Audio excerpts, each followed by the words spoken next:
And tonight, folks, we're going to wild die harder.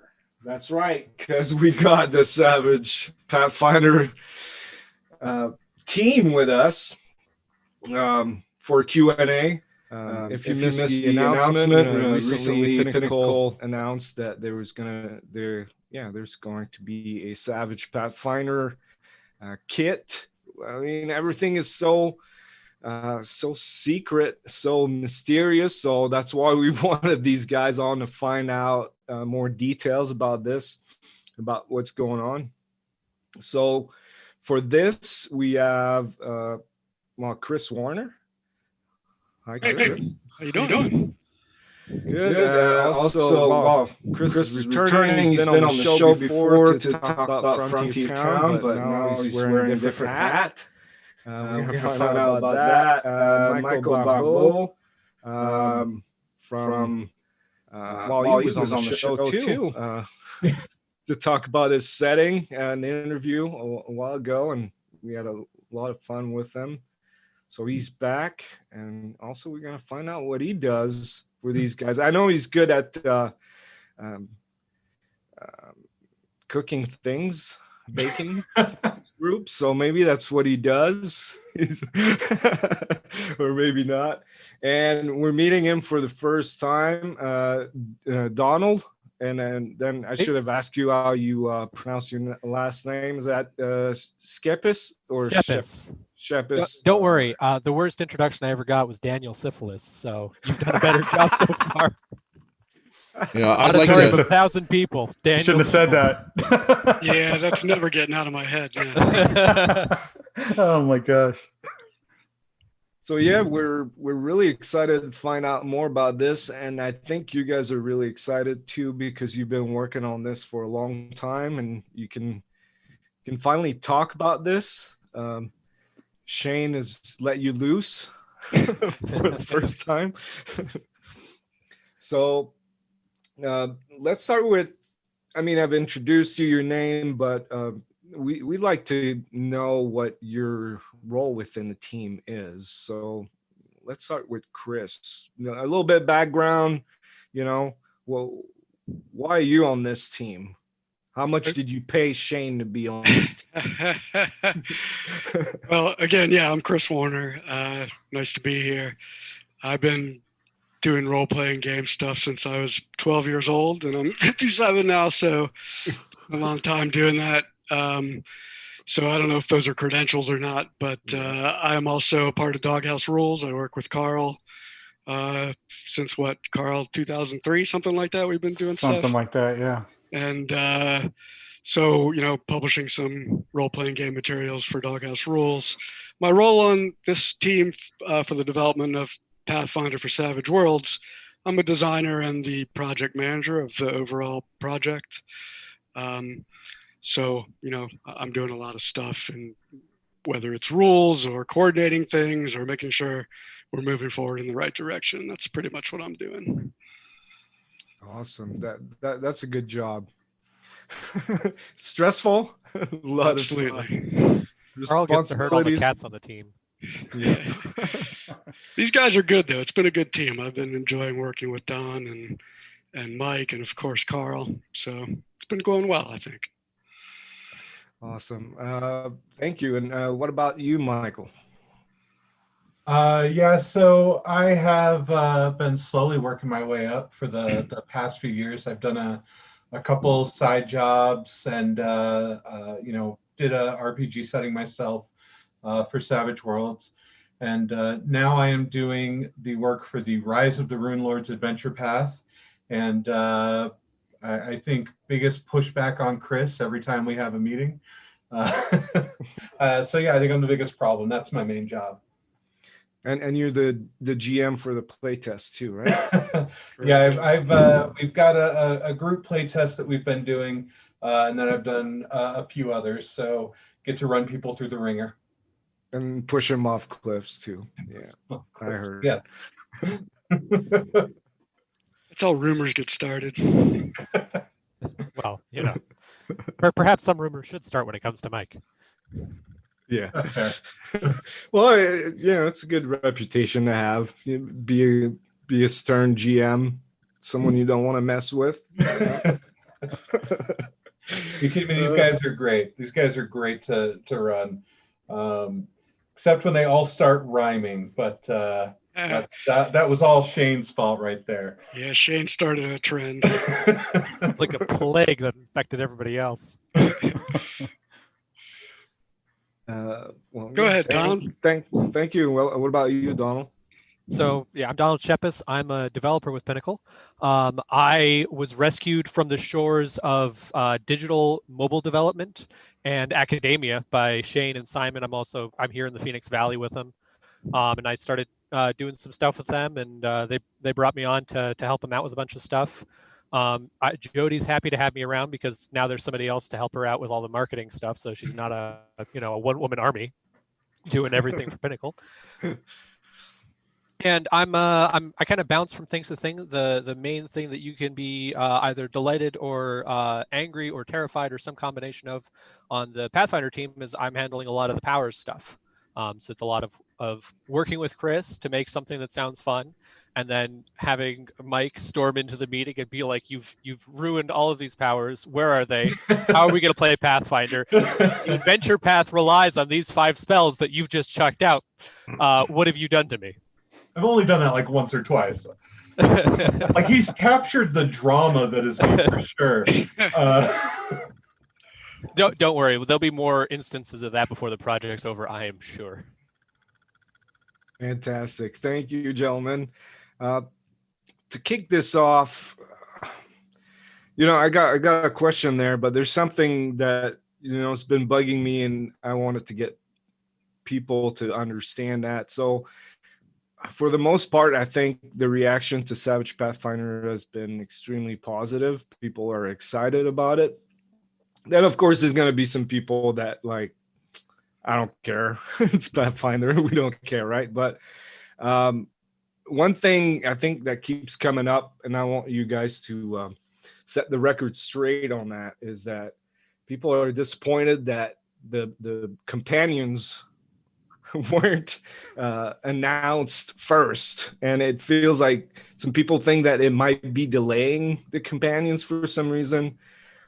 So that's why, just set the record straight, guys. You guys aren't working on the companions, are you? Well, I'll go first on that one, but certainly anybody else can chime in. We're not working directly on the Fantasy Companion, but Shane has been continuing to work on that, and there's a synergy between that project and Pathfinder for Savage Worlds. So, these are both fantasy campaigns, fantasy games that we're talking about, and some of the things that are coming out of what Shane's doing in Fantasy Companion are, we're using and translating into Pathfinder for Savage Worlds and vice versa. He's also taking some of the things that we're coming up with and looking to incorporate those into the Fantasy Companion. So I would say they're being developed in parallel. But like you say, my understanding, and I'm not making decisions on other projects, but my understanding is that Fantasy Companion is going to be released not that long after Pathfinder for Savage Worlds. So yeah, I can see why you might be disappointed a little bit if you were looking for that first, but it's not, there's certainly, from my perspective, no delay being caused by Pathfinder for Savage Worlds or right. Savage There's Pathfinder no for short. There's no labor being pulled away from the That's Fantasy correct. Companions to work on Pathfinder. That's correct. And in fact, I think the two projects, are working hand in hand, like I said, and helping each other. So I saw some people nodding, so I guess I'm capturing that pretty much the way everybody thinks about it. All lies. Yeah, and while we're so closely connected, to the Fantasy Companion, we also, we don't touch on the, people talk about the martial arts or the, sci-fi companions. So in no way is what we're doing here slowing down you guys getting, the other companions you want / what I want. Fantastic. I'm sure that's what people wanted to hear. So I have seen some of the new Stronghold stuff that's going to be in the Fantasy Companion. I took a look at that indeterminate amount of time ago, and that looked really cool. So you do have a lot of like that's not going to be in Savage Pathfinder. That's not, part of the core fantasy that we're delivering on. So that's something that's going to be entirely in the Fantasy Companion. So I think that's also something folks ought to keep in mind is, you're going to get different resources in the two different books, right? Fantasy Companion is going to be a very different beast to Savage Pathfinder, and you're going to, if you want to rip stuff off from Pathfinder that you like and but use it in your own setting, you can 100% do that. I mean, how many GMs started off ripping off Pathfinder in their D20 games and then maybe came over to Savage Worlds or whatever, but we're just ripping them off officially. But that doesn't mean you can't do it unofficially for your own stuff. Fantastic. All right. So what can we expect to be released for Savage Pathfinder, and in what format? I heard 2 different box sets. So what is coming out? Maybe for Chris, that question.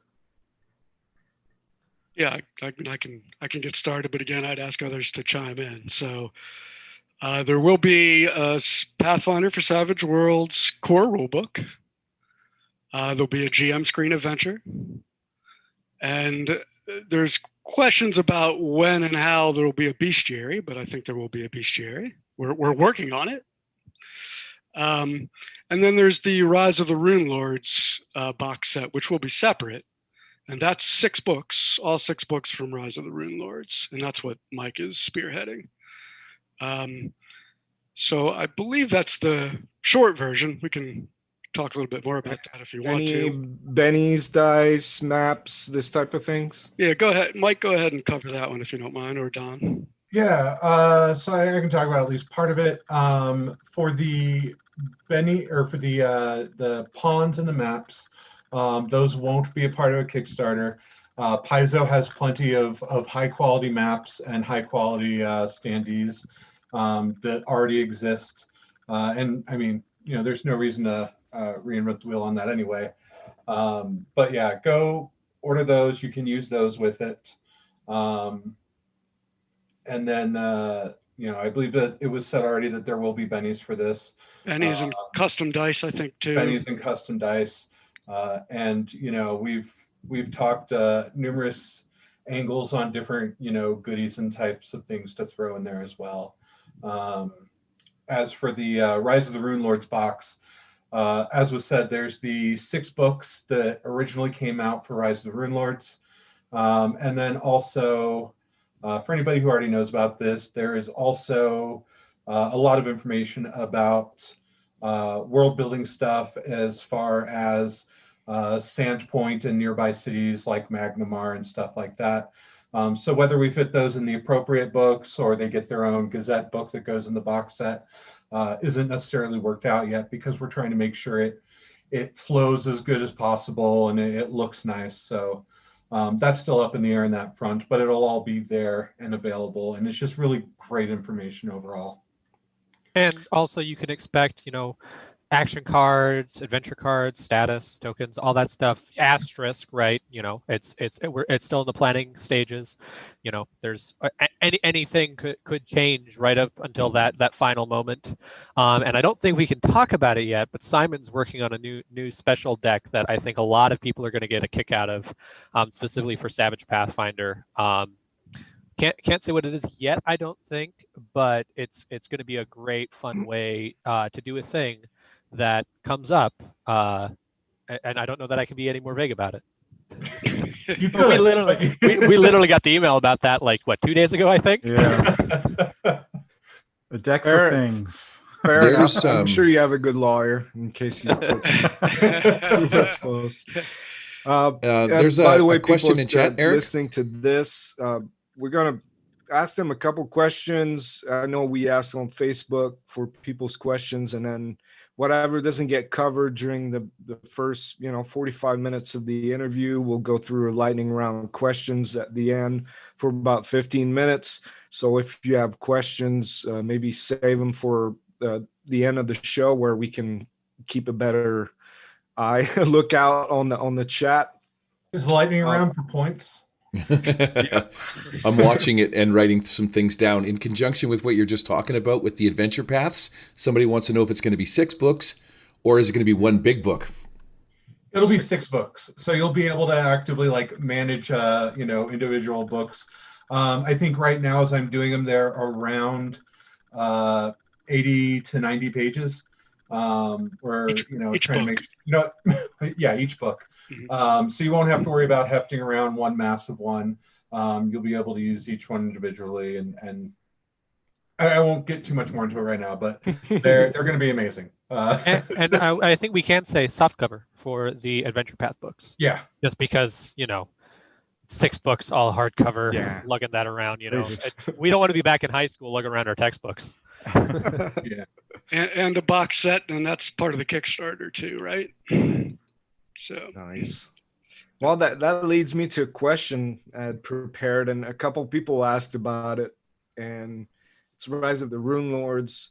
So, I think everybody is familiar, at least a little bit, with, D20, Pathfinder, and all that. Now, adventures are usually have a bunch of filler encounters there because you need them to level up, and that's how you get XP and that type of thing. And then when you play Savage Worlds, the first thing experienced Savage Worlds players will tell you anyways that you don't really need those filler encounters. So how are you approaching the design of Rise of the Rune Lords, and what type of power level is it? Is it designed to take you from novice to all the way legendary? Is it designed more like a serial or a plot point campaign? What are you doing with all those filler encounters? Are you replacing them, or are you just tossing them out the window and introducing more social encounters, that type of thing? Tell us about this, Mike. I think that's for Michael. yeah, that's a lot of questions packed in there. Let me start by saying this: the core of Rise of the Rune Lords, the story itself, we're not throwing any of that out. This is Rise of the Rune Lords, and it's one of my favorite campaigns. It is brilliant. You are right about the grind. Let's be honest. Anybody who's played, the D20 games, as you said, there's a lot of rolling on random encounter charts, who's keeping first watch, second watch, third watch, stuff like that. And the approach we're taking is far from that. Savage Worlds has a lot of great mechanics that you can take advantage of. And so rather than, let's say, having to make, 30 checks to get from point A to point B and 20 random encounters and things like that, we're going to have more built-in dramatic tasks for the party, right? Things to pull out the excitement a bit more. And while there's still, plenty of different kinds of combats, it's a lot less grind in which it's just the same fight over and over. There's a lot of emphasis on the area you're in, or in the fight existing for a reason, right? Like you may, in book 1, run into a couple fights that may have felt like they were random, and then you get to book 2, and all of a sudden you're remembering back to those, and it's triggering something. And so rather than just being 6 individual standalone like campaigns that progress, it feels a lot more like you're taking your heroes from novice, all the way up to legendary. And it is a bigger campaign than I think a lot of people who've played plot points are used to. So you may not be, getting the edges every session as you play through it. You may have a couple as you have to, advance through a story.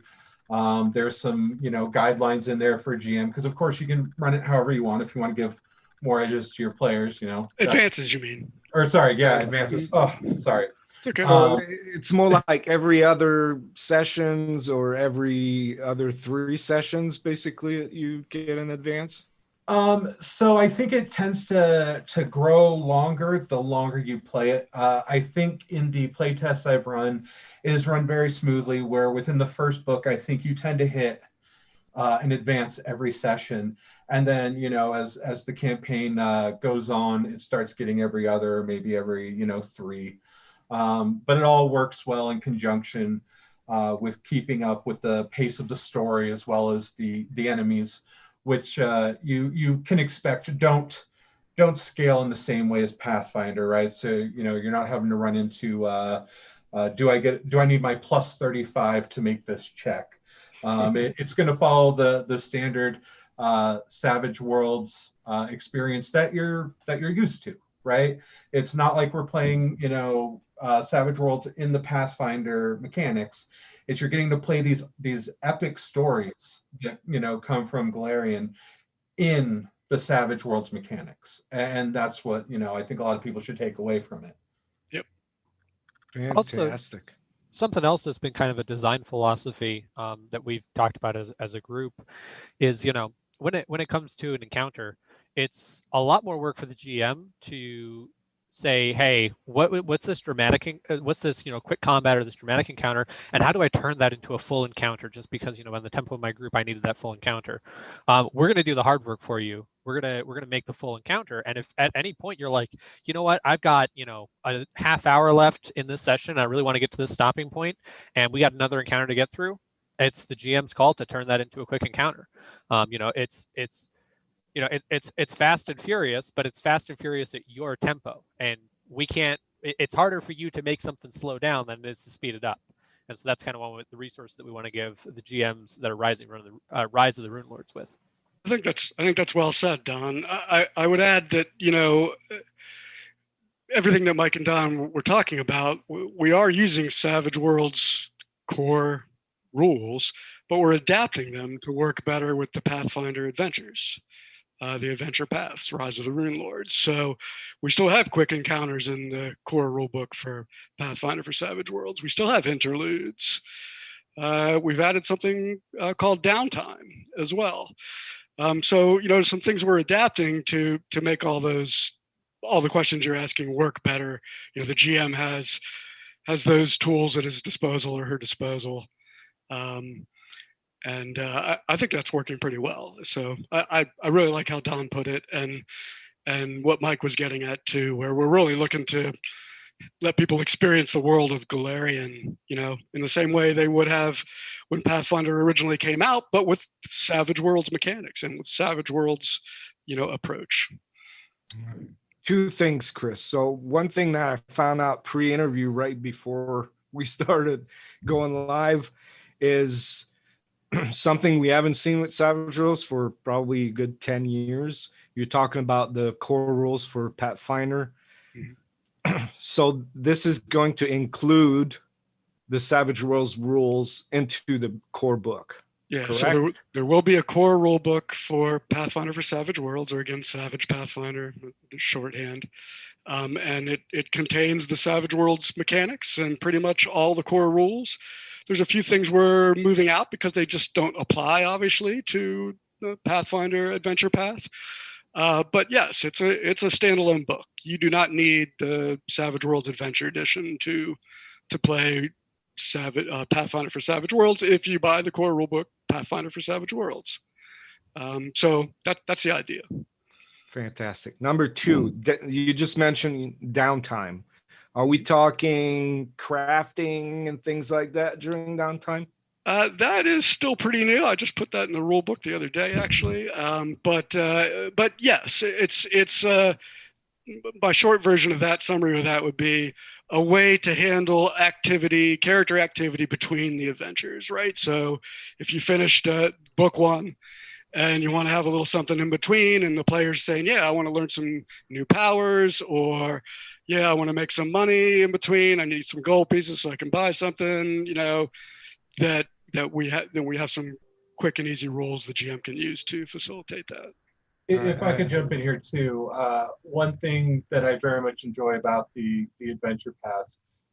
So anybody who's, like, for example, played Rippers, you'll have the time in between where you can work on your lodge or recruit new people. Well, when you're going through these campaigns, obviously there's plenty of NPCs, but they tend to make notes in them, right, for the PC or the NPCs that you might interact with, people that whether it's nemesis or rivals or romantic interest. There's a lot of stuff in there. and it gives you options to interact with those more outside of just the the world is ending, we need to save it aspect. And so it's really good to do that kind of stuff. No, that's good. I know a lot of people are going to be pretty thrilled about this for Savage Worlds. I know we used to have a co-host here that really wanted some rules about crafting magic items. So that sounds like a way to go right there. So that's a good example, actually, where we said we're adapting, Savage Worlds core rules. So we have a section on magic items, which you don't see in Savage Worlds Adventure Edition, obviously. And so that's a section that will be in the core rulebook for Pathfinder for Savage Worlds, how to create magic items and some magic items, ready to use. So that's definitely part of it.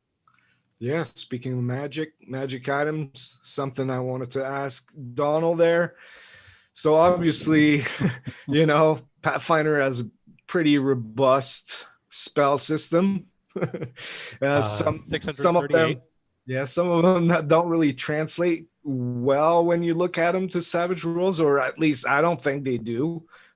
Utility spells or things like that. It's quite different beasts than Savage Rules. So what are you doing to make the power system and magic items from Savage Worlds feel more like Pathfinder?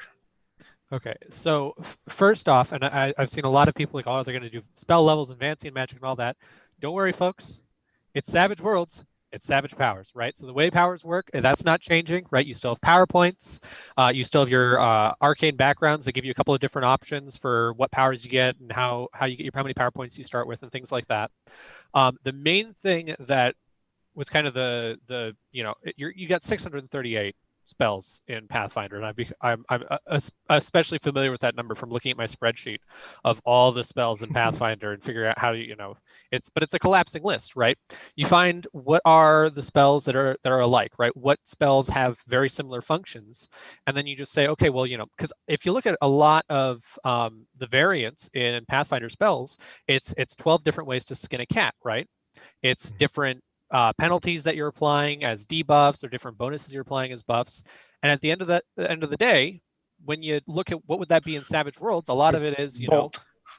Well, either it's bolt, you're just doing some damage, or it's you gave somebody a +2, or you made somebody distracted, you made somebody vulnerable, right? And so you can take a lot of the spells, and the fun part from Pathfinder is the trappings, right? It's it means something when I say I'm casting fireball, right? You have a very distinct notion in your head, or it means something when I say I am casting all the examples I just had in my head are evacuating right now, but if you're gonna cast bless or something like that, it's the image that you conjure in your head, a lot of that juice is right there. So we push those to trappings.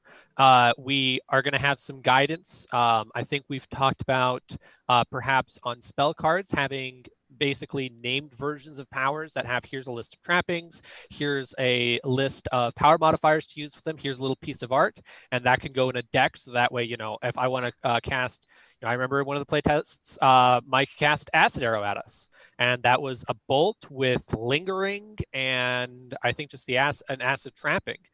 And it got us all the flavor and all of that evocative imagery of, it shooting across and melting everything on the way and hitting you and melting into your armor and skin. And that was, modifier, trapping, and a like power. For the places where we don't have, a clear translation, for instance, teleportation in Savage Worlds is a lot narrower. So we're going to add in some modifiers that makes teleport wider. And if you want to go to a different plane of existence, you're going to try out the new power, planar travel. And that's got different rules for how it works. And it's got its own modifiers and a bunch of things like that. And so we're adding some new powers. We're adding new modifiers all around. And maybe somebody else wants to talk about arcane mastery. I know that was a hot button topic with Chris and Mike. Well, I want to follow up on what you said, Don, because that was, again, well said. You covered a lot of stuff there. We do have some new powers because some things weren't easy to say, oh, this is here's the correlation to Savage Worlds powers. And so, we have about a dozen new powers that will be in there, and a number of power modifiers. And those power I'm sorry, I got an echo there, distracted myself. Those power modifiers will cover a lot of the feel that you have in Pathfinder for certain effects. And so we want to preserve that feel. We want to preserve the kind of magical effects you would have in Pathfinder, but have them translate to how it would work in Savage Worlds. And so power modifiers are definitely one of the ways. And what Don mentioned about Arcane Mastery, that's a new edge that we have, which basically unlocks some of the better or more advanced, perhaps, power modifiers that you might need to cast powers, to cast spells with your powers in Savage Pathfinder. So, I mean, I think that's all working out pretty well. I'm a Savage Worlds player. I enjoy it. I've also played D20, and Carl and I, back in the Doghouse Rules years ago, we published a D20 game. So, those of us on the team have good experience with both systems, and what we're trying to do is meld them together. I think of it as a synthesis, and so that I think I'm starting to ramble. So I'm gonna shut up and let somebody else talk. Can we expect some like cantrips or utility spells? Yeah. No. So All of us just ready to go in on that. yeah, right. It's super fun. There will be cantrips, and yeah, we think it's fun, and our play testing has shown it to be pretty fun. Cantrips, I'll give the short version, you guys can elaborate, but cantrips are essentially minor uses of existing powers. Yeah, So, there's go for it, Don. You're good. so for example, right, you want to start a fire. Well, bolt with a fire trapping could start a fire, certainly, but is it worth the power points? No. So you say, hey, I want to try and start a little spark with my bolt fire, with my fire trapping, and get this fire that we're trying to start lit. So I'm going to make a arcane skill roll, right? So whatever that might be based on your arcane background. And if you succeed, you spend the power point, and that happens. If you get a raise, then you don't spend that power point, and so it's a little narratively more, it's a little cooler, right? If you fail, then the thing that you wanted to happen didn't happen. If it's a critical failure, well, now there's going to be some drama, and something embarrassing might happen, or really unfortuitous, right? You just set the edge of the wagon, the canvas on the wagon on fire instead of the campfire. And it's really designed to allow you to have a lot of freedom when it comes to these cantrips. People are going to use them in ways that we are not going to expect, right? Like when we were talking about a lot of the spells in Pathfinder that we didn't really need to replicate because we're going to cover it in a cantrip, everybody and every group is going to have different powers that they think match that, right? We've already seen that with some of the things we've been doing. And it's really a way for people to express a lot of creativity that you otherwise wouldn't get with your powers. It's if you can think of something cool, if you can convince your GM that it's appropriate, you're good to go. The only limitation is you're not going to be kicking anybody's ass with it. Yeah, basically, yeah, we have guidelines, that you should follow, but the creativity is a big part of it. We really want to encourage that with the cantrips. So more of on the level of, tests with distracted, vulnerable, shaken, maybe at the most, things like that. That makes sense. You shouldn't expect your cantrip to go out and just start defeating every encounter for the party, right? It's your prim and proper wizard using prestidigitation to make sure he is clean at all times. It's the role play interactions, or to be honest, maybe a fun way that a PC figures out how to go in and just make the situation be a little more unique or interesting. It's kind of just the feel of what cantrips are, in Pathfinder, right? It brings that feel into your game. Yeah, it shouldn't be game breaking. It's Right. something. It's a utility spell, so Yep. It makes sense. Before I ask the big question about classes, I want to, because I feel Carl's been a bit left out tonight. That's good. I'm listening. Hi, Carl. I feel bad for Big Deal over there. I'm sure What's up, Gary? He doesn't feel like a big deal right now, but No. These guys are all about the rules and stuff like that, and they're really hitting it hard, and they're doing a great job. I mean, right. But the thing is, when you get a book like this, a big part of it, at least for me, is how beautiful the book is, and that's where you come in. And if people watching can look at the trade dress that we got going on our stream right now, this is a preview of what the book will look like. If you could explain what people are looking at and what your graphic design philosophy behind this, and why going from scratch and not reusing all of Paizo excellent trade dress already. But I look at this and I'm like, they should feel shamed a little bit on how good it looks. We just wanted it to look like you have a Savage Worlds product. So we wanted it to go along with what has been done since I've been on board, helping Pinnacle and doing stuff with, I started with Suede, and I did the trade dress for that, and then Deadlands and so on. We wanted it to kind of look like within that family, but still kind of look like Paizo. So we're using one of their main fonts that they have from Pathfinder. Actually, I think maybe 2 fonts that they're using, and we've added our own fonts to that too and spin on that. But we wanted to give it just more of like a fresh look for us, for our core Savage Worlds fans, what we would enjoy. We don't want to totally take their look and just replicate that. So it's going to look a little different. It's going to look fresher, I think, and much. Most of us are older guys. Bigger fonts, so a little bit like along the Savage Worlds fonts where they're a little bit bigger to read. So, I have to say, Carl's stuff is beautiful. It's every time I open the book, it's like, damn. It looks great. It looks great, and I don't know what you were showing. I didn't see that specifically, but there's different trade dress that they're very well tied together. But there's different trade dress for the core rule book than there is for Rise of the Rune Lords. So they're very close, and Carl, has them connected. I think they both look beautiful, but there's some differences about them. So, you can quite clearly see, oh, this is the core stuff, and this is the adventure path stuff. I think it's beautiful. Carl does great work all the time. Thanks. And the art, I wanted to talk about the art too, that we're using a lot of Wayne Reynolds arts, a lot of the first edition art that they're giving us, Paizo's giving us to use. That's part of the licensing. Yeah. Exactly, that's part of the licensing. So you'll see a lot of that art, but in a fresher look within our trade dress. So, it's Wayne Reynolds. This guy's amazing. So, can't go wrong with that. So, right. It's also been fun, like having seen the Rise of the Rune Lords art.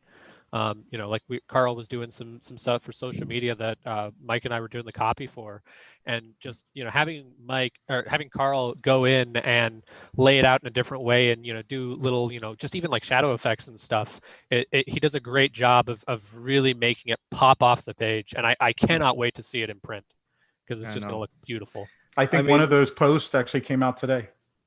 Oh, wow. Yeah. Oh, cool. Yeah, I think I saw something. One of my favorite, most beautiful Pinnacle book is Lankmar. And I look at what you came up with, and I'm like, this is going to be even better. It's cool. Amazing. All right. Cool. So thank you, Carl.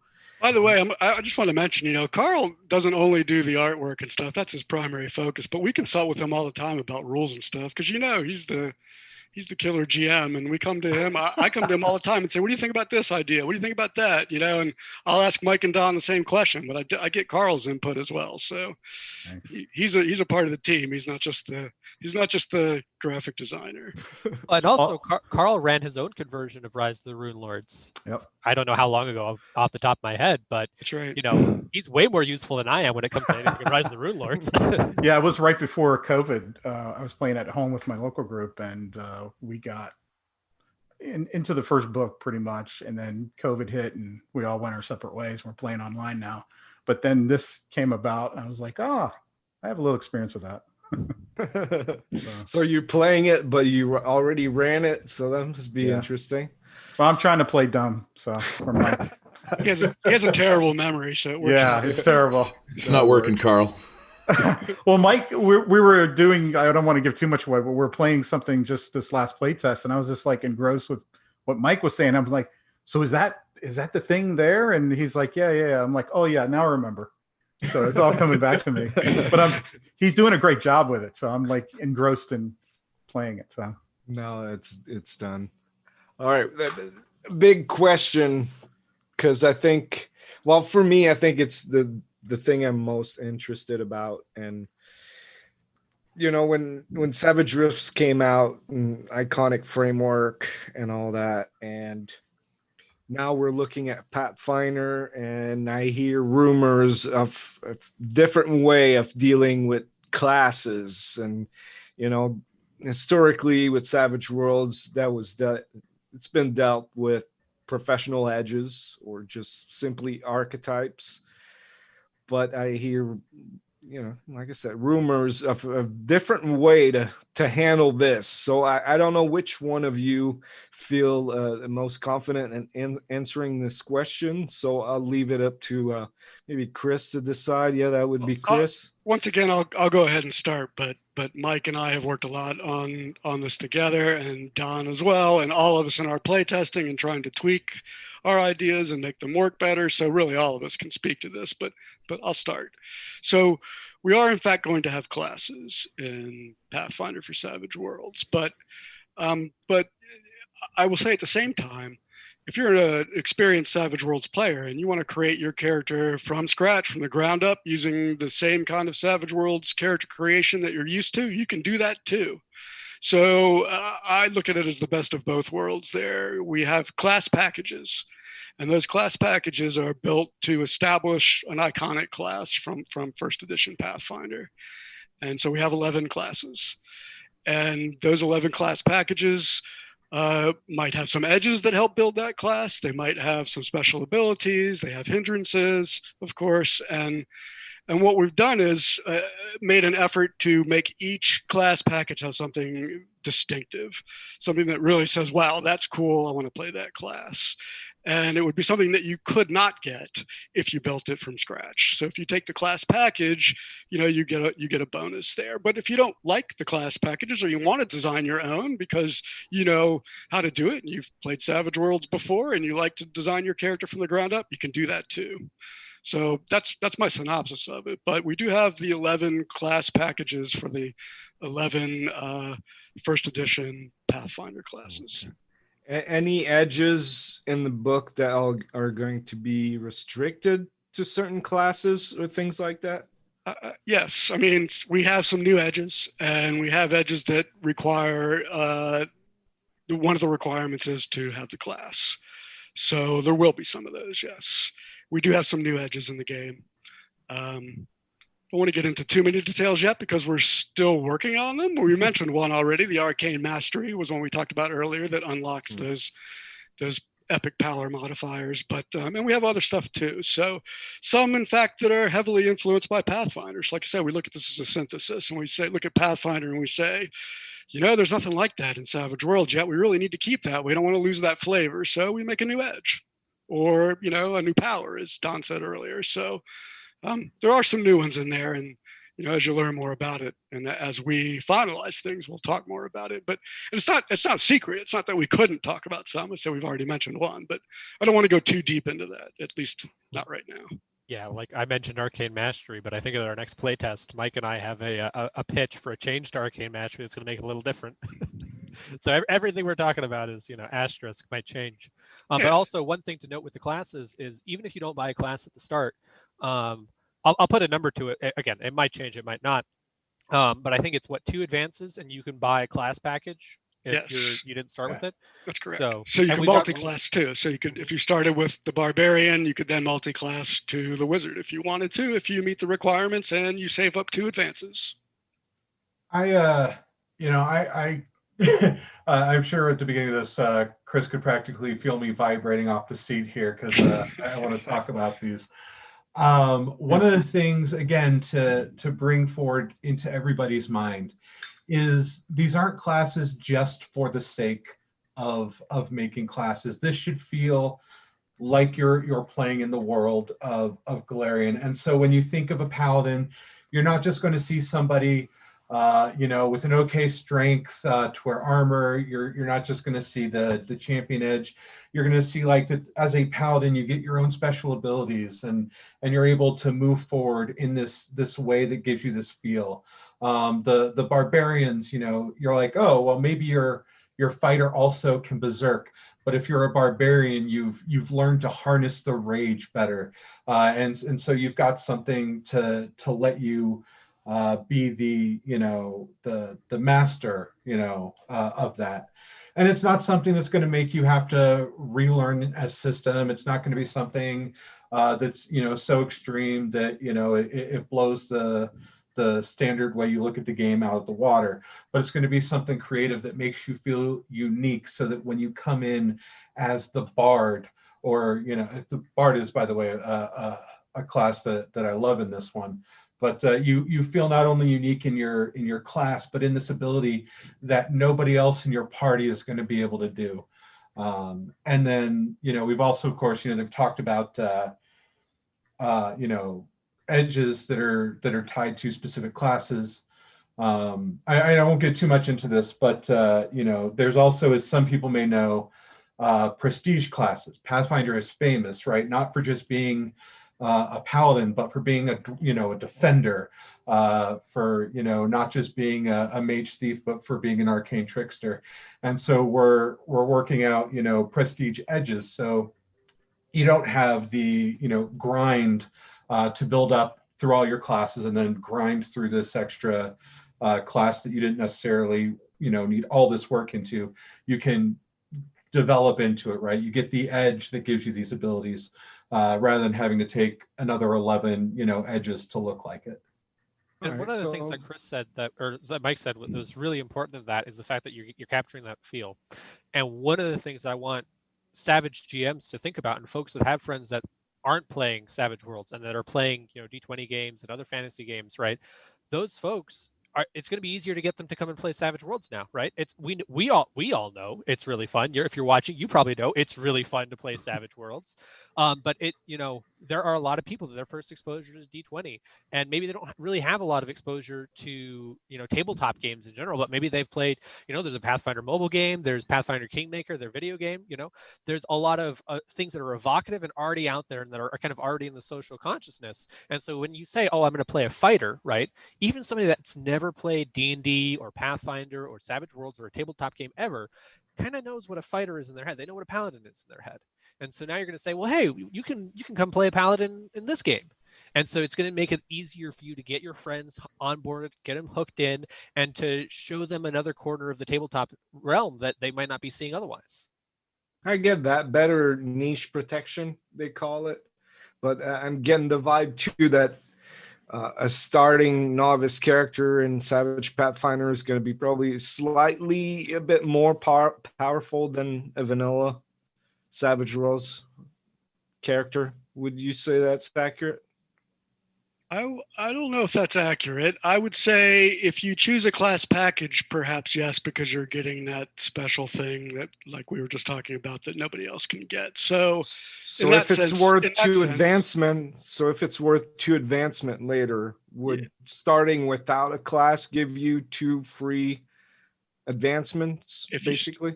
No, if you started with because the class packages are balanced the same way a regular starting character would be in Savage Worlds. Okay. But the way they're constructed, including hindrances, equals 2 advances. So we've been very careful to keep that math working the same way it currently works in Savage Worlds. Fair enough. All right. So I think we've gone through the main things there. Gary, do we have any good questions out there on the Twitch? No. Pretty mundane, no, pretty boring. Boring questions from you had to expect that, buddies. The chat has actually been really interesting. One of the questions I've sort of been waiting all night to ask is really what they're talking about in chat, and what they're sort of talking about. Sum it up in one word is why. And so let me flesh my thought out here while I got you. And then this is probably a question best answered for Mr. Hensley, but here's my gist. I get why Savage Worlds brought a lot of people to the pool, a lot of kids to the pool with Rifts. Because, not to disparage Rifts at all, it's, the lore is fantastic. But one of the things that pulled me out of Rifts or away from Rifts as a kid was the fact that it was such a clunky system. It's known to be that. It's not a bad thing that I'm saying. It's a thing that's known about Rifts. And when you take Savage, or you take Rifts and you bring it over to Savage Worlds, and you have this, amazing set of mechanics that just makes everything sort of cool and awesome, that makes sense why they would pull Rifts in. But you've got Dungeons and Dragons, and Paizo broke off from them, so that you have two very similar flavors. Like they're just two companies, different tastes of vanilla, without being derogatory. You just say they're chocolate because that's a better flavor. But here's where I'm going with this. People play Pathfinder because they like Pathfinder. They like the crunch. There's nothing wrong with the rule set. Like, it works fantastic if you like a D&D style game and you don't want to, or a D20 game, and you don't want to do that. So I get the appeal for, or this is going to be great for Savage Worlds, and I'm super excited, and it's going to bring a lot of people from Pathfinder and make them aware of Savage Worlds. But my question if you've heard all that, is really, do you think, or why Savage or Pathfinder? What is Pathfinder getting out of it? Because I feel Pathfinder players are going to play Pathfinder because that's the style of game they're looking for. This sort of piggybacks on another question too. Is this going to become the fantasy setting for Savage Worlds, or is there still something behind the scenes in the works? And this is just this is what it is, so to speak, which is just Pathfinder coming over. We're going to convert it so that people can play it. You know what I mean? This almost seems more for Savage Worlds fans than it does for Pathfinder fans, if that makes sense. Do you guys feel that way, or is, like, what am I missing? I'm missing a thing here, I feel. Chris, you're kind of the head. Maybe somebody's got an answer to that. Like, well, I'll do my best on that, but I think you sort of answered your own question as you were talking. I mean, I'll paraphrase something that Shane said very early on in the project when I got involved. And what he said was, and this has sort of been my guiding principle in our designing and development of the product. We want Savage Worlds players to be able to experience the Pathfinder Adventure Pass in the rule systems they're comfortable with. We're letting people experience the cool Pathfinder world and adventures with our Savage Worlds system.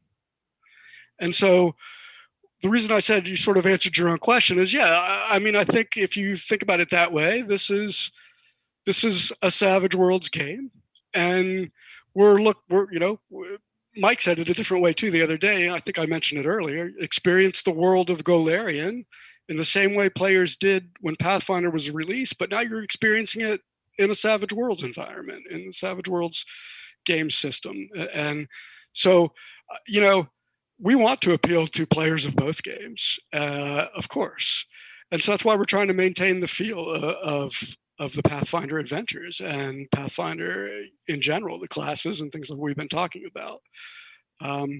So that's the why for me. I'm not sure how good of an answer that was, or if that helps or not. But I think that's my favorite answer, because that just makes me feel like you're doing it for me. You know what I mean? I love Savage Worlds. I left D&D. I found Savage Worlds from it, and I haven't gone back because the mechanics in here are superior on so many fronts compared to playing like a D20 game. There's so much more excitement, so many more things to do inside of this set of mechanics. So it's going to be awesome. And, the same reason when you pulled Rifts over, now I get the lore, but I also get to use a set of mechanics that I love, which is, fantastic. So, and also, hey, Michael, I haven't got a chance to thank you, but you did send me, and I still have it. It's not painted yet, but I did get a little mini from I don't know if this is going to show up or not, but yeah, I got my little. He's not painted yet because after I got him, I was trying to reach out to a professional painter. I'm not going to paint it myself. I'm going to pay somebody to do it. But because of COVID, that's on hold right now. So, yeah, thank you very much. I super appreciate that. It was awesome. No, absolutely. I think Donald wanted to add something to that question there. So I reject the premise of your question. I guarantee you, there are a bunch of people playing Pathfinder because the only game that they've ever played is Pathfinder, because their friends introduced them to Pathfinder. There are a bunch of people that are playing Pathfinder because they can go on and they can get the rules for free, and they've never experienced another tabletop game. And so there is value here for Pathfinder players, and it's to experience a different kind of game. And not in just a business sense, but as a healthy industry sense, people playing more different types of games is what's going to keep tabletop gaming alive, right? If it's ever reduced down to, if everybody else in the industry died, it'd probably be Wizard of the Coast doing D&D, right? But Pathfinder's pretty close behind them. And so having people exposed to more games, even if, they go in, they play Savage Worlds, they play Savage Pathfinder, they're like, I'm not super 100% about this. But there are going to be things, there's going to be experiences, there's going to be mechanics that they encounter in Savage Pathfinder that they're not going to have thought of how they could play that same game in using Pathfinder's rule sets, right? We've proven, because you can go and you can play Rise of the Rune Lords using the D20 Pathfinder system, and you can soon go and play Rise of the Rune Lords using the Savage Worlds system, that you can have any type of experience you want in either game. It's just what flavor are you more comfortable with? And there are going to be Pathfinder players that, after they at least see some of the stuff that we're doing in Savage Pathfinder, are going to start thinking about their games in Pathfinder differently. And so the more cross-pollination we can get between any tabletop community is going to make the games that we run better and more interesting, and allow a greater group of people to have fun in those games. That's good. Have you tried about doing infomercials, Dalton? I used to teach at a university, so I got used to talking in a very way. I wanted to add something too. As a Savage Worlds GM, obviously, like we said earlier, I was running Rise of the Rune Lords homebrew for my group last year, and with what we've been working on, it's opened my eyes, like, oh, I could have been doing this. This is awesome that we're doing, because now it's already like written out for me. Everything's already right there. As a Savage Worlds GM, I can just grab it off the shelf instead of converting all that stuff or trying to come up with different rules. And because you got to start from square one, like with characters and this and that, it's already going to be built in. You just buy it and we're playing this. And it's still great. It's still Savage Worlds. I mean, I was doing it last year, and now we're doing it in the play tests. Even better. It's going to be great, I think. I just wanted to say Carl and Don's answers were better than mine, I think. And I told everybody earlier in the project that I'm a terrible cheerleader, so don't expect that from me. If I could chime in on one more thing on this, because I think the why is a big question, like you said, that a lot of people had. And we've talked about pulling people from Pathfinder being able to play with the Savage World mechanics, and a lot of it for me, and maybe this is because for the past 15 years I've mostly GM'd. I run a lot of my own homebrew stuff, but when I play Pathfinder, a lot of their adventure paths. Rise of the Rune Lords, sliding into Curse of the Crimson Throne, which is by far my favorite of all times.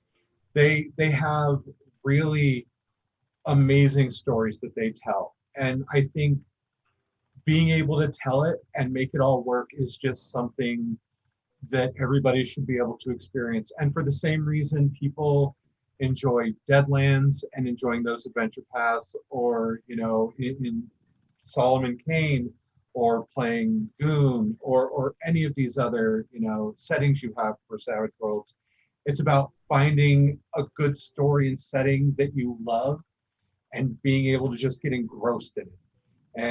And what we're doing here, I think, is going to allow everybody to do that. And so when you look at it, don't look at it as just, is there another fantasy game I can play? Go, is there an epic story in here to tell or to be a part of? And the answer is yes. It's amazing. Well, that's exciting to me. Sure, there are other fantasy settings for Savage Worlds, but from Pinnacle, not really, right? There's Lankmar and it's Solomon Kane a little bit, but nothing D&D like at that level. It's wow, at the We top did forget level. one part of your question, which was, is Savage Pathfinder going to be the only fantasy thing? Well, we're doing the fantasy companion, and everybody knows that. Mm. Other dates TBD, I think. I don't think we have anything public on that. Mm. But so here's the thing to always remember, right? And this is why a company like Pinnacle exists. Shane started Pinnacle because he wanted to do his own stuff, right? And he liked Flash Gordon, he liked Rifts, he likes Pathfinder. So he's getting those licenses, right? And this is it's not just Shane, it's everybody that works with Pinnacle gets to contribute to this kind of stuff. But you don't get into this business to do other people's stuff. You do it because you've got something you want to say. So I would keep an ear out for what other things that Shane and the Pinnacle folks have to say about fantasy settings in the future. That's not promising anything. That's not teasing anything. But Shane loves Lays the out Weird the West. foundation for it. Yeah. Yeah, Shane loved the Weird West, loved the West, so he did Deadlands. Yeah. I guarantee you, he and the other folks at Pinnacle, which I guess includes me, I shouldn't talk about it quite so divorced like that, but they've got stuff that they love in fantasy that they're going to want to write about too. So expect them to do that. It's the power of having this direct to consumer relationship is, if we think it's cool and we can convince you folks it's cool, then we get to do it. Fantastic. All right. Yeah. Couple lightning rounds kind of questions there. And Gary, you can get in there if you've seen some on Twitch. I was just on there looking at if people had more questions, but we've kind of hit them because somebody was asking about the powers translating from Pathfinder to Savage Worlds. Well, we touched on powers. Somebody else was asking about the approach to characters. Is it going to be more of a Savage World style or more of a Pathfinder style?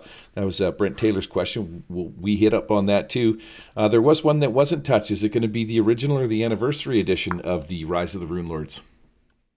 I don't know if that makes a difference or not, but... So the source material I'm pulling from is from the anniversary edition.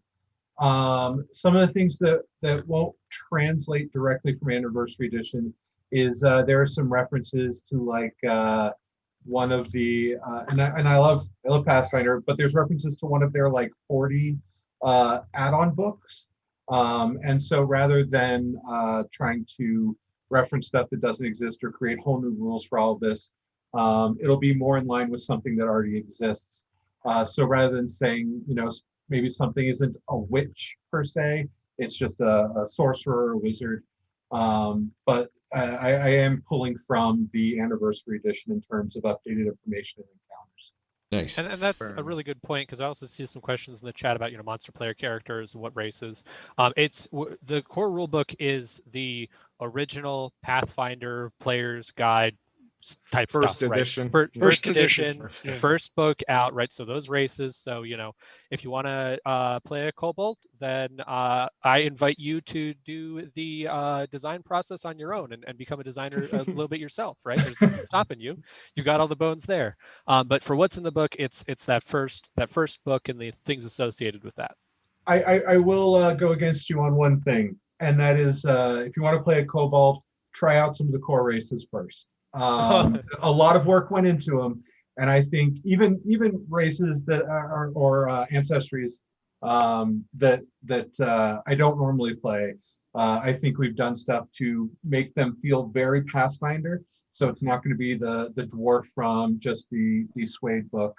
It's going to feel more like a Pathfinder dwarf, and it has I don't know, it brings a little bit of joy in my heart seeing them. So give them a shot, try them out. Yeah. Yeah, Mike's right. We worked very hard to keep that Pathfinder flavor for the ancestries and bring them into Savage Worlds. So I hope that we've done a good job. I feel like we have. Tell which two of the group worked on the ancestries and which person didn't. So it's like, just chuck it out. So that looks like a question from Hungarian Balash. He says, can I, after the publication, run a Pathfinder game from scratch using only the Fantasy Companion, or will Savage Finder have some unique mechanical aspects, etc.? I'll try to field that one first. I mean, I would say you could run a Pathfinder game from scratch using only whatever tools you already have if you wanted, but you'd be doing all the work that we're doing now. And I think we talked about this a little bit before we started. Yeah. You know, we're basically adapting the Savage Worlds rules in the core Pathfinder for Savage Worlds book. So you don't have to do that work. You know, it's already done for you. Could you do it? I think you could. I think you could do it, you know, with just the existing Fantasy Companion or with just the Savage Worlds Adventure Edition if you wanted to. But what we're doing, but we're already doing that work. Exactly. You know, to tag on to that too, you know, if look, I have the Fantasy Companion myself, but if you're trying to do it, if you're trying to run a Savage Worlds Pathfinder game without the core book, you know, while you're doing what he said, converting on your own, missing the extra modifiers that we have for powers. You're missing the extra powers, the edges. You know, you're missing a lot of stuff that comes with the core book that brings not only the feel of the setting and the settings rules, right, but all of the extra stuff that you know ties into the other aspects of either the Rise of the Rune Lords module or even any custom thing that you might do yourself with it. That's fair. The special abilities that the paladin or the wizard or the barbarian have, you know, I mean, you can, you know, everybody has probably done some minor conversion of their own. There's thread after thread on the fan page of like, hey, you know, somebody should savage this, which are always awesome. And I really do hope people like savage all these crazy things. But, you know, as you said, you don't have to do that with this. You're going to have all of these unique things, and it's going to be just an all-in-one epic book to get you going and get you playing. I think we even have some. It might be we're just using a specific mix because I know the setting rules in Savage Pathfinder are not optional. Those are the setting rules you use. I don't remember. We're folding them in, right? So there won't be setting rules. We've taken setting rules from Adventure Edition or made new ones that are now part of the core Savage Pathfinder. Yep, and Mike was right. I didn't address part of that question in terms of are there going to be mechanics or things in the Savage Pathfinder book that you won't find in Fantasy Companion and you won't find in the Adventure Edition? And yeah, that's it. Mike listed several of them, so you'd be missing all of that if you didn't get the core book.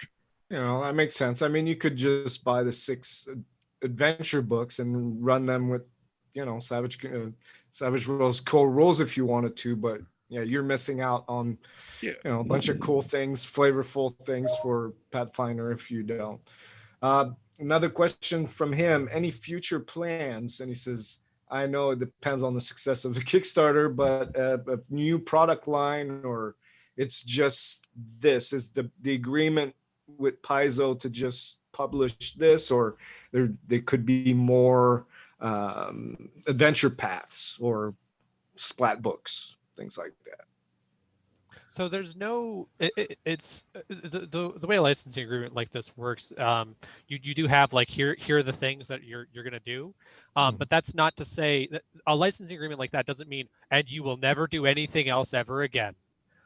So when you say the success of the Kickstarter, it's the success of the Kickstarter, the response of the Savage Worlds community, the response of the Pathfinder community. It's you know, if it's a popular thing and people want more of it, then you're probably going to get more of it, right? You know, Paizo is in this industry. They have the same concerns that we do with their community, that we have with our community. So if you like it, back to Kickstarter. You know, get maybe bump up your pledge a little bit, and then go and talk online in, you know, on the Savage Worlds community and in the Pathfinder community and everywhere, and talk about how you like it, because that's the best way to see more of this stuff. It's pretty funny. How human of us to not even have the first part that you're putting out, and we're already like, give me more. Yeah. Right? Where's the rest of it? I've played a lot of their adventure paths and stuff, and so that's honestly a way you should feel, right? Like, because they're, you know, like I talked about earlier, they're not just all standalone, right? They'll bleed into each other and reference each other, And so even just playing through the adventure paths, or if you're like me, just reading some adventure paths, it gives you this wider feel of the entire setting. And so, yeah, no, I want more. Let's make sure that's known. Shannon Trester asks, is there any interaction between this license and the OGL? If so, what? Will Savage Worlds Pathfinder be open to aces to write for? Or another question someone asked about Adventure Guild swag. Is that open to that? No, we're not doing original materials ourselves. It will be conversions, us bringing over existing material. So it's not going to be a same thing as people creating their own stuff through the Adventurers Guild. Okay. Tyler Childers a little bit passive aggressive at first, so I'm going to skip to a bit later. Also, does this come from the Paizo side or the Pinnacle side or somewhere in between? Is this a Pinnacle product that uses a Pathfinder IP, or is this a Paizo product that modifies its IP with a Savage Worlds license? I think you guys have covered it a little bit, but maybe just for Tyler's sake there. I mean, we're not being paid by Paizo. This is definitely a Pinnacle product. It's a Pinnacle product with everybody Paizo at IP. rest. Yeah. To put everybody at rest, you are not going to be playing the Roll20 mechanics at all, right? You're not going to have 9th level spells. You're not going to have to track 120 spell slots, 400 skills. You are playing in the Savage Worlds mechanics, that fast, furious, fun system. What about challenge rating? Any challenge ratings? You know what? The only challenge rating is if you feel like telling me every time your GM killed you because of me. No. There's I have deleted every instance of CR. It is built in the same way you would expect a Savage Worlds encounter to be. However, I do want to say this, right? We all either are at times or know people who are like, don't care what's in that room. I got my sword, I'm charging in and I'm hacking it up. Or maybe you're like, oh, something went down a hole. I'll just jump down it blindly and follow it. That doesn't always work. Sometimes you need to play smart.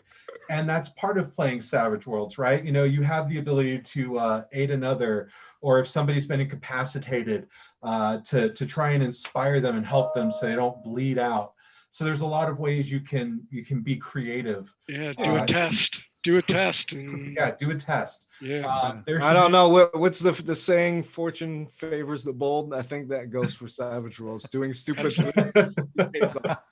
I don't know. Maybe it's a little poor sport to kick the two guys that aren't here from the playtest for jumping down the hole. But Carl and I didn't jump down the hole.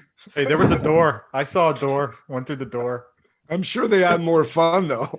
Well, they almost drowned. So yeah, it's memorable anyway. Oh yeah, it's been a blast. Yeah, I don't think I have once been bored in a session. Everything has always been exciting, and you know, I think everybody will have a blast coming in. Again, just you look at it from a Savage Worlds angle. How can I be creative and solve a problem? Rather than, do I need to kill another 3 million boars to get 2 more edges so I can deal with this? And all that said, like sometimes those questions of is it a Pinnacle thing, is it a Paizo thing, can kind of come from a very tribalistic notion.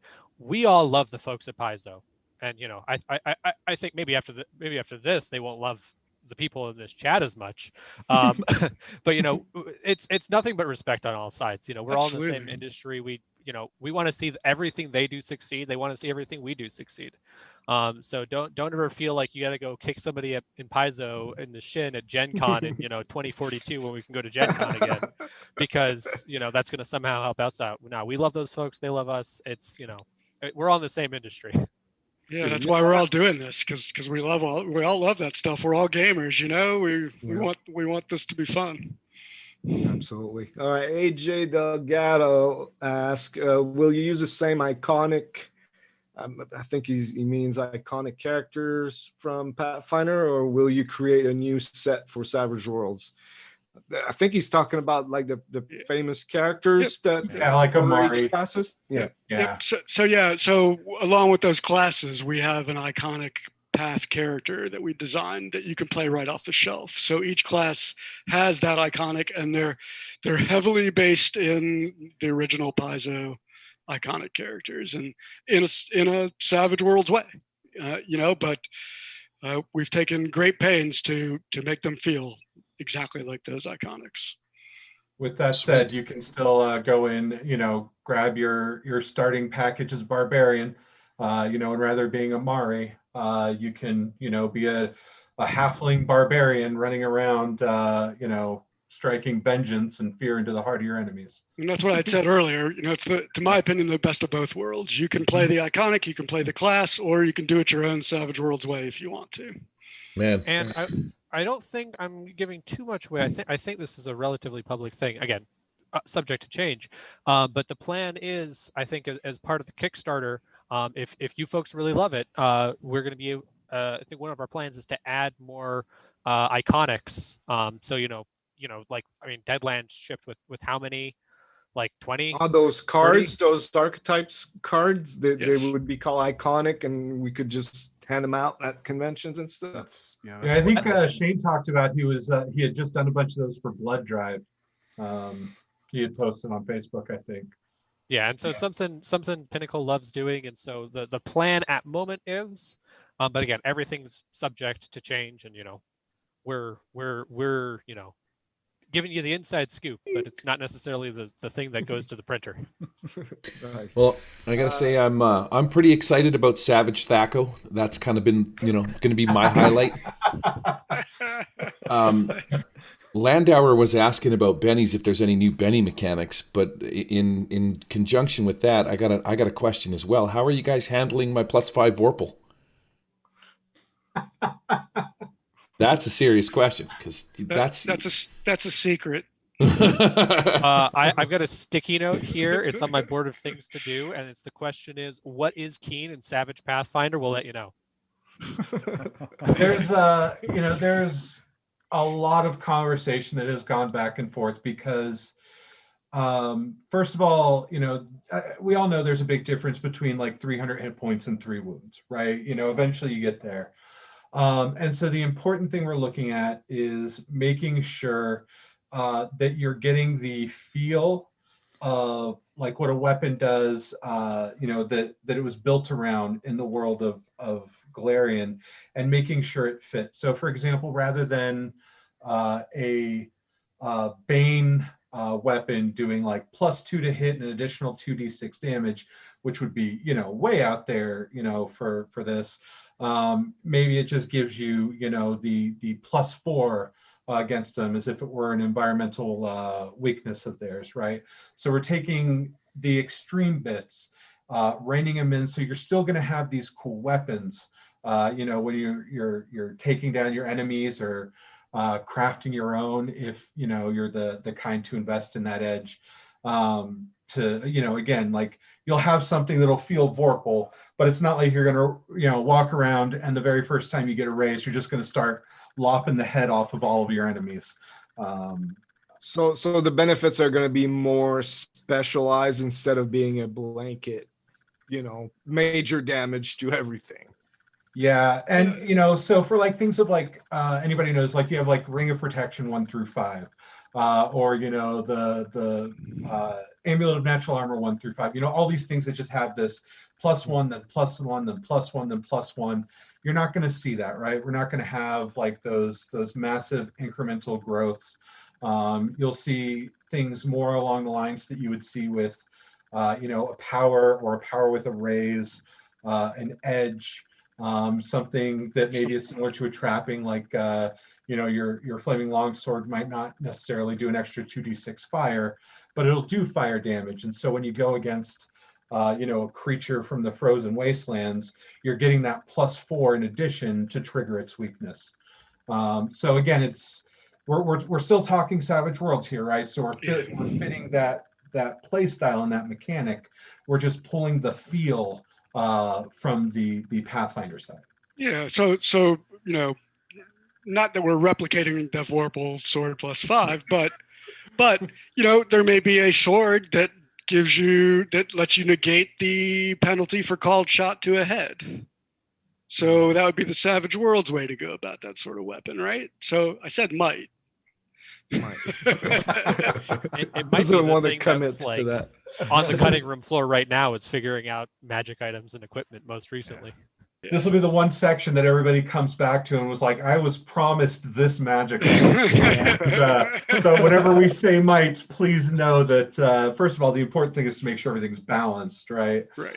So everything we talk about now, we continue to play test and make sure that when you sit down, A, your enemies don't just take you out because they have it, and B, it's a cool and exciting thing for you and your party to acquire, and so that's what's important here.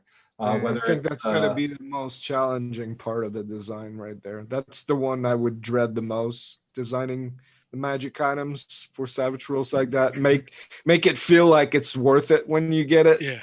but not break the game totally, because a +2 can just totally break the game. +2 is pretty strong, right? So yeah, so I mean, it's funny because with that, like everybody's saying, that's one of the things we're working on right now, doing the magic items, and I've been drafting some, and again, the synergy with Fantasy Companion, because Shane's been doing work on on Fantasy Companion items, and we're figuring out how these things work, and I passed. This is one of the things I passed by my buddy Carl. I talked to him the other day, and I said, "Hey, read some of these items that we're doing. Tell me how they feel to you." And go ahead, Carl. Tell me what you said. I forget what I said. I thought they were great, though. Is that what I said? He said something like, "My players will love these." Yes, that's exactly what I said. Yeah, what you're doing is good stuff. I mean, it's and again, like what you mentioned with the synergy with Shane and the Fantasy Companion. I mean, we're kind of working hand in hand there. So I will never say anything negative to anybody. I don't think I'd ever heard him say anything negative to. So it's always positive feedback. I just about choked in my own spit when you said. I thought you said you'd never say anything negative about anybody. I was like, wait, what? Me? Mr. Salty? From AJ, also, how much setting information the main book will have, or are players expected to get copies of the Paizo guides to Galarian? Yeah, that's a good question. Mike and I talk about this regularly. So the core rule book will mostly be rules and mechanics, but we incorporate flavor of Galarian and the Pathfinder world and Pathfinder Society and all that kind of stuff into it. So we're not replicating or reproducing the setting material, if you will. That already exists. But it's in Rise of the Rune Lords, right? It's in the core rule book too, and like in the bestiary, if we're talking about where that monster might reside on Galarian, or what kind of things that they do, we're trying to weave all that in. So I feel like the setting flavor is there, but we're not including long sections of setting material. Does that make sense? Yeah. No, I understand. A lot of it has to do too with space. I mean, we're talking about the Savage Worlds. If you look at the Suede book on how many pages that is, and you look at a Paizo book on how many pages those are usually. I mean, and it's smaller fonts that they use and bigger size books. So we just can't, produce all that stuff. I mean, it's already there, like Chris said. It's already out there. So that's fair. The one thing I want to throw in on that, and I've played Pathfinder since Pathfinder 1 beta, if anybody can remember how long ago that came out. Yep. If you look in the core Pathfinder book, there was a good amount of lore for Galarian that was weaved in, right? Like, so when you read about the tragedy of being a half-orc and being, rejected in that way, or you looked into the determination of the clerics and how they fought for their orders, all of that, like you said, is still tied in. And like you said earlier, you're getting the experience that a lot of players will have gotten when they first started playing. The original expansion that I think Paizo did was when they went to the Inner Sea Guide, Undersea World Guide, right? That's when they did their big blowout. But if you're looking for more lore and more setting, that is where I will say I think Rise of the Rune Lords is, a great font because, and without spoiling anything, it touches on things that happened in the history of Galarian that helped build up to the world that it is. And again, it touches on big sections that you're going to run into, whether it's just in Rise of the Rune Lords or, your own custom games, or if you end up playing like a future campaign, if we get to do Curse of the Crimson Throne, which takes place in Corvosa, but still references other areas that you can go to. So there's just a lot built in along with the core book. And then of course, you get into the bestiary, I'm going to say it. Each monster, as he said, you're not just looking at this is a troll, he's green. You'll have the art, of course, but you're also going to have a bit of a blurb about like where it is, or if it's got subtypes, that tend to, maybe be aquatic trolls that dwell in these areas. So you're going to have the experience. You're just going to have to, read the book and read the entries and find it throughout the sections. Sounds good. Another one of his questions: will the Pathfinder Society be the in-universe that will keep the PC together, or are you creating a new group like Rifts of Tomorrow Legion? So it's basically the hook that gets all the characters together is Pathfinder Society, not the organized play, but Pathfinder Society part of the thing there. I think, to me, it's implicit. We didn't mention much about the GM Screen Adventure, but Hollow's Last Hope is the adventure we're translating, an original, Paizo from years ago, and we're translating that. And in that, we talk about the players might come together because they're in the Pathfinder Society. Maybe this is their first mission, or their training mission, or their confirmation mission. So to me, that's sort of implicit. We do mention Pathfinder Society. A GM doesn't have to use that, but certainly that can be exactly the same as it is in Paizo's Pathfinder in terms of the society being the glue. Yeah, and then if we're talking Curse of the Crimson Throne, or Curse of the Crimson Throne, sorry, I saw it in chat and it got me thinking. If we're talking Rise of the Rune Lords, they don't rubber stamp you in there with the Pathfinder Society. It's got a reasonably well written way to pull in organically a party, whether you previously know each other or you just meet for the first time. And so it'll have guidelines for the GM on how to do that and get the party together. And so if you I have a group that they avoid like the plague what we call the PC glow. And so we have a hard time because we'll end up not trusting each other right away. Because why should we? But this, it brings everybody together really well, and it gives you good motivations to move forward as a group. Sounds good. When does a Kickstarter go live? January. I don't think we January. put a specific day out yet. I was looking that up. I don't remember if that's public yet, but January. Yeah, he just posted. To be clear, January of 2021. So he has not been COVIDed back to 2022. Yeah. Next month. Next month already. Yeah. Yeah, I think they just posted today the first of the little teasers on Facebook / I think the PEG site, and it's got the launch date on there. Just like everything else we said too, Don has said it numerous times, it's subject to change. It could change, but that is the plan right now. And then looks like spring of 2021 is stuff would go out to backers, PDFs go out to the backers. Later in the year, the physical rewards. And at the end of the year, the retail release. That's my understanding from Jody. Yeah. You got anything else that you caught in there, Gary, in the chat? I'm looking through it right now. No, I was trying to fix another thing. I'm working in the background here, Eric, trying to make sure everything runs properly. It doesn't explode on us. That's good. I was a fan of the Vorpal butter knife I saw. I mean, yeah, we've been going for like an hour and a half now. So maybe if Gary's got a final question or something Well, like that, and then out we'll of wrap this up. out of all the stuff that we've touched on tonight, is there something that, maybe each one of you can tell us that we haven't sort of, peaked on? Maybe what is the most interesting thing for you guys about this conversion? Like, is it is converting the spell that you're system? excited about, Right? Are you excited? Yeah, the magic system, the items, the races, the classes. Like, what is it that sort of gets your, makes you start writing and get up in the morning and put a pen to paper, kind of a thing? Take it away, Chris. Wow, put me on the Pressure's spot. on. Pressure's on. I got one. I'll go ahead. You go first then. Classes. I am really excited about classes. Having run my own version of Savage Pathfinder, where I actually made a document for my players and it kind of went along that way. I said, okay, these are, because most of those guys never played a role-playing game before. This is how like a fighter's built in Savage Worlds. This is how this is. And we're doing that similar thing here, but there are rules where I can just say, here you go.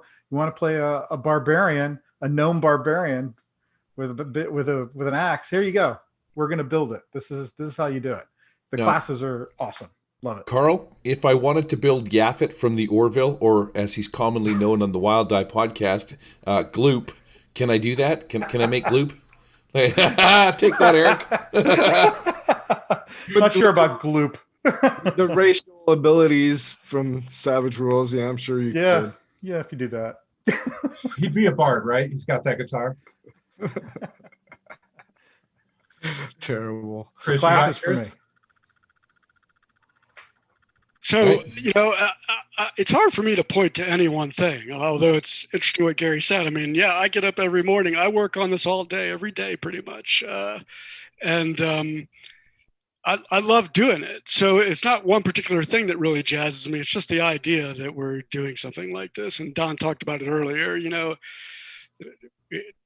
It's not a tribal thing, right? We're taking two different game systems and trying to make them work together. And we're taking the Paizo adventure paths and making it work with Savage Worlds. To me, that's the thing that excites me about it. The whole idea that we can do this. Not one specific thing about the game. I can't really point to one specific thing, but the idea that we can do this. Yeah. Mine is very selfish, and it's the result. I'm going to shake this so you can't read it, but it's what this sticky note is, and it's whatever draft of Wish comes out with the final book, and my vested hope that everybody loves it, and we will see, because it is without a doubt the hardest power we are trying to replicate in Savage Pathfinder. It is taking the most time. It like literally everybody on the team, Shane and Simon included, and Clint as well, have said something about it, and we're trying to make it really good. And so seeing the final reaction to that one power specifically is the thing that excites me most. And we're not talking about the Chinese retailer of knockoffs, right? It's not that Wish.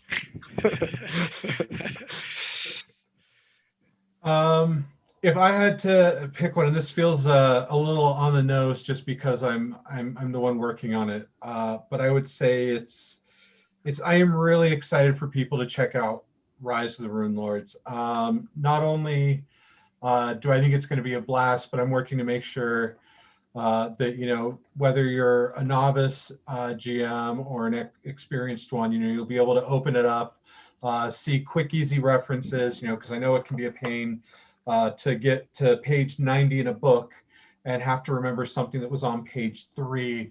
And so I want to make sure there's reminders and notes, so you don't forget the edge the bad guy has, and to remember that this character from book 1 is appearing here, and how your characters may have remembered them.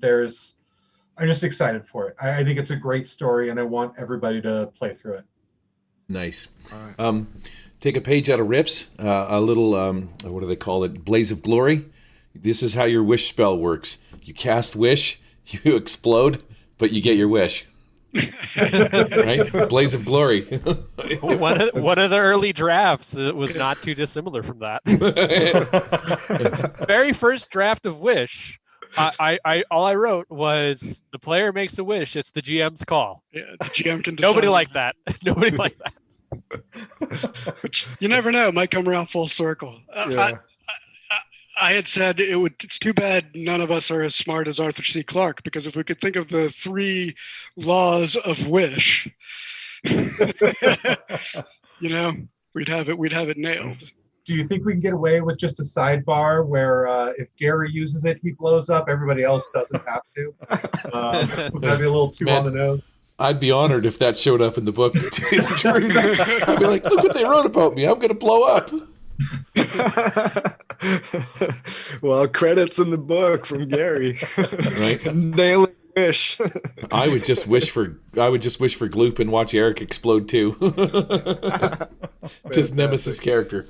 That's awesome. Great answers, guys. Great answers, man. Yeah. Well, guys, thanks for coming on the show. This was really exciting. I've been looking forward to it for weeks now, and to learn a bit more, it's got me more excited, and I hope everybody listening is even more excited than they were already, or if they weren't, that now they are, because I think the project is in excellent hands. You guys are all awesome and very competent at what you're doing, obviously, and yeah, congratulations again. Yeah, if it's one thing could be said about this Twitch stream that we put out is you guys had answers to everything. Like it's very obvious that you're on point and on the ball with this, which is really cool.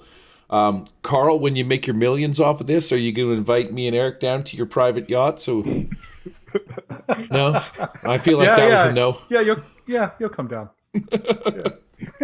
Excellent. Be his Looking best forward boys. to that. You'll be snowbirds. Yeah. From the north. Yeah. Well, thanks for having us, and thanks for letting us talk about it. It was great. Yeah, awesome. Anytime. And now, I mean, we got Carl on the show all the time. So now that you guys are open to, revealing stuff, we're going to be bugging him every episode. We got one coming up in a couple weeks after Christmas. He's done. We're going to try to pull all the secrets out of him. I'll try to kill him in an interesting way so he has a story to tell. How about that? Does that help? There you go. We'll be looking for a new co-host for the Wild Eye podcast in about a month, because Carl's gonna be like, I hate these guys. They won't stop talking about Savage Pathfinder. Just Savage Pathfinder 24/7. That's all they want to talk about. I'm more than just a Pathfinder man. Typecast. Right? All right. So have a good evening, everybody. Watching, listening. I know you showed up in great numbers tonight, so obviously there's a lot of interest. We hope to see you next show. We do a show like this every month on Twitch. Otherwise, every other weekend, we release an episode, audio only, Wild Eye Podcast. And again, Donald, Chris, Michael, and Carl, and even Gary. Eric? Yeah. I just sat here and looked good for everybody. It's like the Brady Bunch thing on Zoom there, and I'm looking at. All right. Good night. Goodbye. Good night, guys. Thanks. Good night.